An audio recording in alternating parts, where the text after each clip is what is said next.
ತರುವಿನ ನೆರಳು ಕೊಡುವಂತ ಸುಖವು ಕೊಡುವನು ಕೃಪೆಯ ದಿನವು. ಸ್ಥಿರ ಇರುವ ಮನ ಎನಗಿರಲಿ ಶರಣಾಗತಿ ಎಂದು ಬರಲಿ. ಭಗವಂತನ ಪ್ರಿಯ ಮಗನಿವನ ಸಾರಿ ಬದುಕು ಇರಲಿ.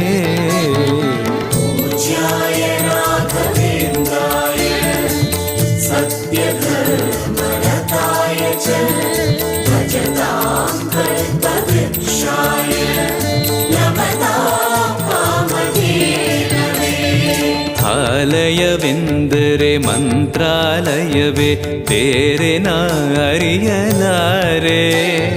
ರಾಜನು ಎಂದರೆ ಶ್ರೀ ಗುರುರಾಜನೇ ಮತ್ತು ನಾ ತಿಳಿಯಲಾರೆ.